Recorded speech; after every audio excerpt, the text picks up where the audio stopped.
అధ్యక్ష, కొత్తగా ఎన్నిక కాబడ్డ నేను షాద్నగర్ నియోజకవర్గం నుంచి ఏదైతే సామాజిక న్యాయం జరగాలి, తెలంగాణ తెచ్చుకోవాలనే ఆరాటంతో ఉద్యమాలు చేసినాం. ఈరోజు ఈ అవకాశం వచ్చిందంటే రాష్ట్ర ముఖ్యమంత్రి వర్యులు మోస్ట్ బ్యాక్వర్డ్ క్లాస్కి చెందిన నన్ను శాసనసభ్యునిగా ఈ అసెంబ్లీలో మాట్లాడేటందుకు ప్రాతినిధ్యం కల్పించినందుకు వారికి మీకు ధన్యవాదాలు అధ్యక్ష. ముఖ్యంగా అధ్యక్ష, పాలమూరు జిల్లా వలసల జిల్లా అని ఎంతో రాజకీయ నాయకులు ప్రగల్భాలు వలుకుతూ ఉంటారు, చెప్తా ఉంటారు. కానీ తెలంగాణ వచ్చిన తర్వాత పాలమూరు ఎత్తిపోతల పథకం గౌరవ మాజీ ముఖ్యమంత్రి వర్యులు చెప్పారు.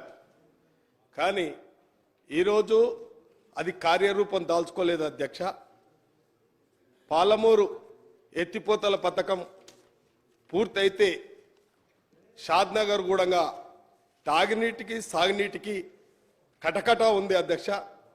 షాద్నగర్ ఎత్తైన ప్రాంతం, తాగునీరు లేక సాగునీరు లేక రైతులు ఇబ్బంది పడతా ఉన్నారు. ఇవాళ ఈ యొక్క పాలమూరు 72 జీవో కూడా మరి తెలంగాణ ఉద్యమం కంటే ముందు 72 జీవో కూడా ఇష్యూ కాబడ్డది. దాని ప్రకారం కాకుండా తమరందరికీ తెలుసు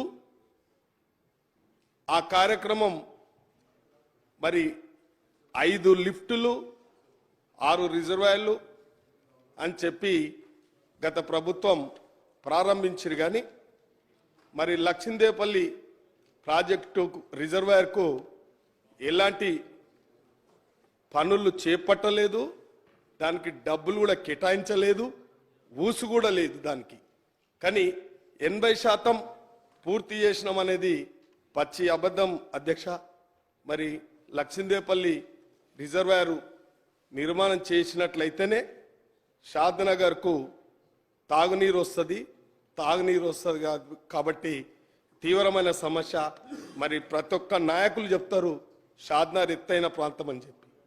మరి ఆ ప్రాంతంలో రాష్ట్ర ప్రభుత్వాన్ని కూడా మరి ట్యాక్స్ల రూపంలో పెద్ద పెద్ద ఇండస్ట్రీలు ఉన్నాయి అధ్యక్ష.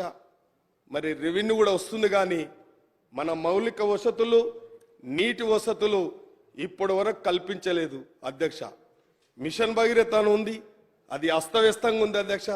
ఇప్పటి వరకు అది కొన్ని మున్సిపాలిటీలకైతే ఆ మిషన్ భగీరథ నీరే రాలేదు అధ్యక్ష.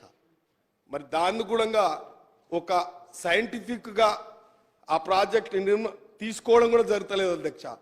ఇష్టానుసారంగా తవ్వడం, ఇబ్బందులు చేయడం గ్రామాలలో కూడా జరుగుతుంది. ఈ జైంట్గా అందరు అధికారులతో కలిపి ఈ గ్రౌండ్లో మరి దాని ఒక ప్లాన్ ప్రకారం అయితే లైన్ లేలేదు, మళ్ళా ఇంటరప్షన్ జరుగుతున్నాయి, లీకేజీలు జరుగుతున్నాయి. మరి సోర్స్ కూడా మరి గ్రిడ్ ద్వారా కూడా సరిగా సప్లై చేయడం లేదు. కాబట్టి ఆ డిపార్ట్మెంట్లకు సరి అయిన ఆదేశాలు ఇవ్వాలి అధ్యక్ష. అదేవిధంగా మా దగ్గర డబుల్ బెడ్రూమ్ ఇండ్లు మున్సిపాలిటీలలో 1700 1800 కట్టినామని చెప్పి ఆ రోజు ఎస్సీల భూమి గుంజుకున్న అధ్యక్ష. ఇందిరాగాంధీ ఇచ్చిన భూమి 5 ఎకరాలు గుంజుకొని ఆ డబుల్ బెడ్రూమ్ ఇండ్లు నిర్మాణం చేపట్టిరు అధ్యక్ష. ఫిల్టర్ ఉష్కతో కట్టిరు అధ్యక్ష. ఇప్పటికే క్రాక్లు అయిపోయినాయి, దానికి ఒక పారదర్శకత లేదు. సరి అయిన లబ్ధిదారులను ఏ విధంగా ఎంపిక చేస్తారో ఇప్పటికొక క్లారిటీ లేదు అధ్యక్ష. మేఘాల మీద ఎలక్షన్ల ముందల ప్రవేశం చేస్తున్నాం లబ్ధిదారులకు అని చెప్పిరు అధ్యక్ష. దేనికైనా ఒక క్రైటీరియా ఉంటుంది అధ్యక్ష. డబుల్ బెడ్రూమ్ ఇండ్లకు లబ్ధిదారులను ఏ విధంగా ఎంపిక చేయాలి? భయం ఏముంది అధ్యక్ష? వాళ్ళ మనసులకు ఇచ్చినా సరే అధ్యక్ష, కానీ అది వినియోగంలోకి రాలేదు. దాని మీద ఉండగా ఒక సమగ్రంగా ఎంపిక విధానం చేయాలి అధ్యక్ష. తమర్దాన కోరుతున్న అధ్యక్ష, నేను కలెక్టర్ల కన్నా సంబంధిత హౌసింగ్ డిపార్ట్మెంట్ కన్నా ఆదేశాలు జారీ చేయాలి అధ్యక్ష. అది నిరుపయోగంగా పోతున్నాయి అధ్యక్ష. చెట్లు చేమలు ఇలా ఇబ్బందులు అవుతున్నాయి అధ్యక్ష. పాపం కొందరికన్నా అధ్యక్ష ఇలా షాద్నా నియోజకవర్గంలో అధ్యక్ష ఇలా పాపం సంచార జాతులు గుర్చలలో ఉన్నారు అధ్యక్ష. ఇవాళ కూడా చాలా బాధ అనిపిస్తుంది అధ్యక్ష. అసలు ప్రజాస్వామ్య ప్రభుత్వాలు ఉన్నాయా? ఇవాళ అధికారం కాంక్షతోనే ఇవాళ ఉంటున్నారు తప్ప పేదవాళ్లకు చిత్తశుద్ధితోని, పేదవానికి ఈ ప్రజాస్వామ్య ప్రభుత్వం ఉన్నది, ప్రజాప్రతినిధులు ఉన్నాం, మనం అందరం పేదలకు చేయాలి తప్ప పేదల జీవితాలతోని చెలగాట మారుతున్నాయి తప్ప పేదల సమస్యలు తీర్చలేము అధ్యక్ష. ఈ గౌరవ అసెంబ్లీ ఉన్న అందరితో మనవి చేస్తున్నా, పేదోని ముందు చూడండి, పేదోని అవసరం తీర్చండి, పేదోని కష్టం చూచే విధంగా ఈ శాసనాలు తయారు కావాలి అధ్యక్ష. మరి ఏ ప్రభుత్వాలు చేసినా స్వార్థపూర్తంగా ప్రజాప్రతినిధులు వెలుగుతున్నారు కాబట్టి కన్క్లూడ్ చేయండి దయచేసి. అదే విధంగా అధ్యక్ష, మా దగ్గర ఎడ్యుకేషన్ మీద కూడా అధ్యక్ష, ఎడ్యుకేషన్ కూడా నిర్వీర్యం అయిపోయింది అధ్యక్ష, అస్తవ్యస్తంగా ఉంది అధ్యక్ష.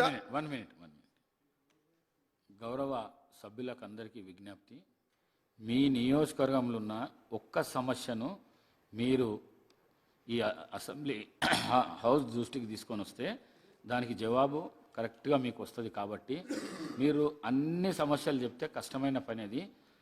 మళ్ళొక్కసారి విజ్ఞప్తి చేస్తున్నా, నియోజకవర్గానికి సంబంధించి ఒక్క సమస్య 3 minutes లోపల కంప్లీట్ చేయండి ప్లీజ్. అధ్యక్ష, కొత్త సభ్యులం అధ్యక్ష, తెలిసి తెలుగు మాట్లాడుతుంటాం అధ్యక్ష, ఒక అవకాశం ఇవ్వాలి. ఎడ్యుకేషన్ కూడా నిర్వీర్యం అయిపోయింది అధ్యక్ష, హాస్పిటల్ హెల్త్ గ్రౌండ్ కూడా నిర్వీర్యం అయిపోయింది అధ్యక్ష. ఈ సమస్యల మీద మరి ప్రభుత్వం, ఇప్పుడొచ్చిన ప్రభుత్వమైన మాకు లక్ష్మీదేపల్లి ప్రాజెక్టు రిజర్వాయర్ చేపట్టే విధంగా చర్యలు తీసుకోవాలి అధ్యక్ష. అది తీసుకోకపోతే రేపు భవిష్యత్తుకు భావితరాలకు చాలా కష్టం ఉంది అధ్యక్ష.